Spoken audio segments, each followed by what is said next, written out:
የጤና ባለሙያዎችን የመብት ጥያቄ ተከትሎ 3 የመምህራን ንቅናቄ አስተባባሪዎች በታሰሩ ማግስት በመላው አዲስ አበባ የሚገኙ መምህራን ለነገ አስቸኳይ ስብሰባ ተጠርተዋል።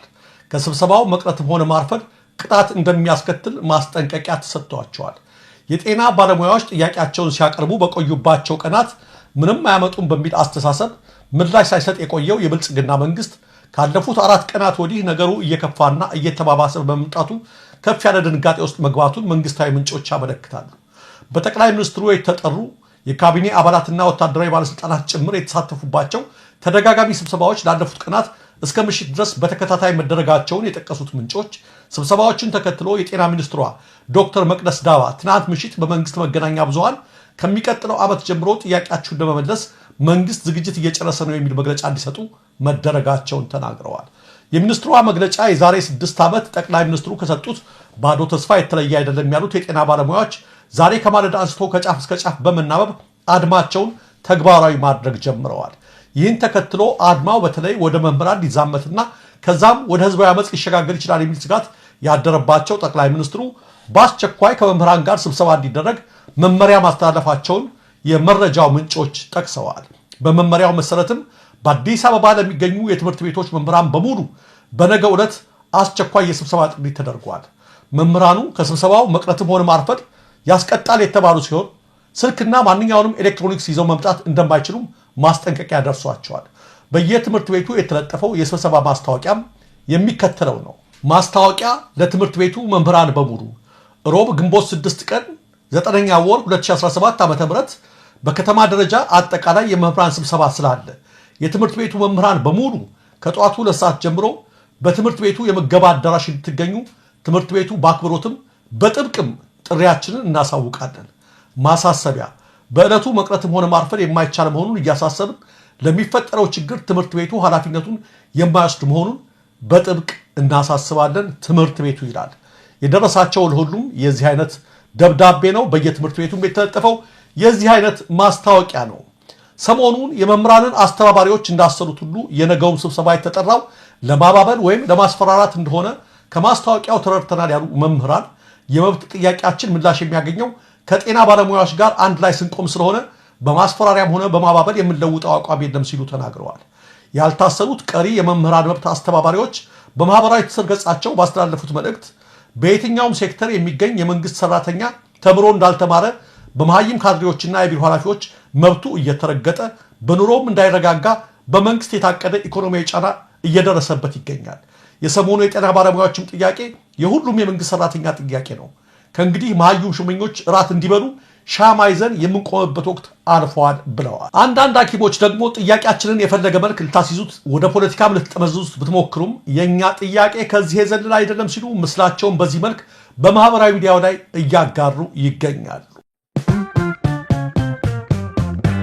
ተመልካቾቻችን፣ አድማጮቻችን በጧቱም የዜና ክፍለ ጊዜው እንደገለጽንላችሁ የሕክምና ባለሙያዎቹ አድማ በሚገርም መናበብ ከጫፍ እስከ ጫፍ እየተተገበረ ነው። በብዙ በርካታ የሀገሪቱ ሆስፒታሎችና ጤና ተቋማት እየተተገበረ ይገኛል። ዛሬ ክፍት የሆኑት የፈለገ ሕይወትና የጥቁር አንበሳ ሆስፒታል የድንገተኛ የህፃናትና የማዋለጃ ክፍሎች ናቸው። ከሁለት ሆስፒታሎች ማለት ነው። ትናንት ሐኪሞቹ ተናግረዋል። የህፃናት ክፍልን፣ የማዋለጃ ክፍልንና ድንገተኛ ክፍልን የተወሰኑ ሐኪሞችን እንመድባለን ብለዋል። ለሰው ስለሚያስቡ ማለት ነው። ሰውነት ስለሚሰማቸው ማለት ነው።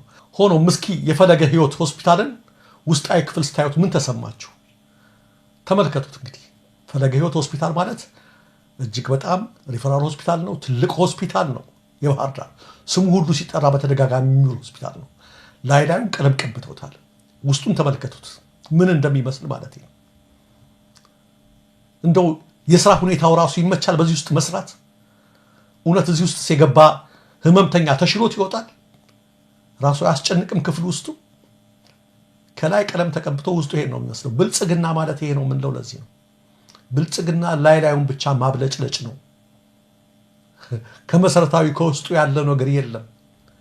ብልጽግና ከቅሬ ማህሌቱ ከላይኛው ክፍል ነው የሚያጣፋው ነጠላውን የሚቀባባው ቀለም። እጅግ በጣም የሚገርም ነው። ፈለገ ሕይወት ሆስፒታል አይመስልም? ይሄን ስትመለከቱት በተደጋጋሚ በዜና ላይ የምንጠራው ማለት ነው። ውስጡ ይሄን ነው የሚመስለው። እንዲህ አይነት ነገሮች ሁሉ ይስተካከሉ እያሉ ነው ጥያቄ እያነሱ ያሉት። የስራ አካባቢያችን ሁሉ ጥሩ ይሁንልን እያሉ ነው ያሉት። ስለገረመኝ ነው እንዳልኳችሁ በየሆስፒታሎቹ ድንገተኛ ክፍሎችና ህፃናት ክፍሎች ላይ ማዋለጃ ክፍሎች ላይ አንዳንድ ሐኪሞችን በየተራ እየመደቡ ነው የሚገኙት። ተመልካቾቻችን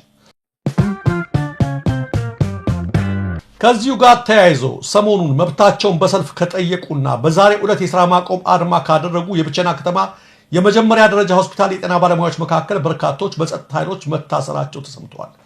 በቦሩና በአንዳንድ የጤና ተቋማትም ተመሳሳይ የሐኪሞች እስራት መፈጸሙ ይታወቃል። ከታሰሩት የጤና ባለሙያዎች መካከል የኢትዮጵያ ጤና ባለሙያዎች ፕሬዝዳንት የሆኑት ዶክተር ዮናታን ዳኛቸው አንዱ ናቸው። በተለይ የዶክተር ዮናታን ዳኛቸው መታሰር ያስቆጣቸው የብቸና የመጀመሪያ ደረጃ የጤና ባለሙያዎች ከቀናት በፊት ሁላችንንም እሰሩን፣ በእስርና በኃይል እርምጃ የሚቀለበስ አቋም የለንም ሲሉ ነበር። ይህን ተከትሎ በዛሬ ዕለት በጸጥታ ኃይሎች ሲታሰሩም ይህንኑ አቋማቸውን በቁጣ ሲያንጸባርቁ ነበር ተብሏል። በተመሳሳይ የደብረ ማርቆስ ኮምፕሬሄንሲቭ ስፔሻላይዝድ ሆስፒታል የነርስ ባለሙያ የሆነችውና በበጎ አድራጎት ስራዎቿ የምትታወቀው ሲስተር አዱኛ በላይ በሆስፒታሉ የተደረገውን የጤና ባለሙያዎችን ንቅናቄ ሰልፍ አስተባብረሻል በሚል መታሰሯ ታውቋል። ሲስተር አዱኛ በጸጥታ ኃይሎች ተይዛ የተወሰደችው በሆስፒታሉ ስራ አስኪያጅ በአቶ አንዳሎም ጥቆማ ዓርብ ዕለት ግንቦት 1 ቀን 2017 ዓ.ም እንደሆነ የሆስፒታሉ ሐኪሞች ተናግረዋል። ሲስተር አዱኛ አሁን ላይ በደብረ ማርቆስ ከተማ 3ኛ ፖሊስ ጣቢያ ታስራ እንደምትገኝ የገለጹት ባልደረቦቿ ከፈለጉ ሁላችንም ይሰሩን፣ እየተራብን ልንሰራ ቃል አልገባንም ብለዋል። ይህን ተከትሎ ውጊያው በቀጠለባቸው በአንዳንድ የአማራ ክልል አካባቢዎች ቁስለኛ ወታደሮችን የሚያክም እንደጠፋ እየተነገረ ነው። ሐኪም የፖሊሱም የወታደሩም ጭምር አገልጋይ ነው። የዋጋውን ውድነት እወቁት። ሐኪም የወታደሩ አለይታ መሆኑን ዘንግቶ የመብት ጥያቄ ባነሱ ሐኪሞች ላይ እጁን የሚያነሳ ፖሊስና ወታደር ማየት እጅግ ያሳፍራል።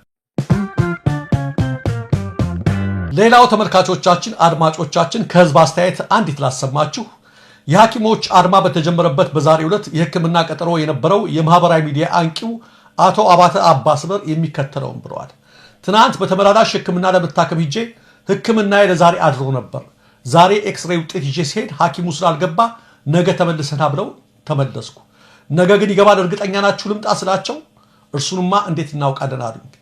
ያወጣሁት የትራንስፖርት ወጪ ቅር ቢለኝም ሕክምናዬ ቢስተጓጎልም ዓላማቸው ስለገባኝ ኩርፊያቸው እኛን ለመጉዳት ሳይሆን የተሻለ የሕክምና ስርዓት እንዲኖረን ለማድረግ እንደሆነ ስለተረዳሁ አልተበሳጨሁም፣ ቅር አልተሰኘሁም። ሌላ ጊዜ ቢሆን ኖሮ ምን እል እንደነበር አውቀዋለሁ። ወላሂ ይህን ስል ለፕሮፓጋንዳ ብዬ አይደለም። ለሚታወቅ ህዝባዊ ዓላማ ሲባል መደበኛ ሕክምና የሚሰሩት ላይገቡ እንደሚችሉ ስለተነገረና ዓላማቸውን ስላወቅኩት ቅር አልተሰኘውም ብለዋል አባተ አባስበር።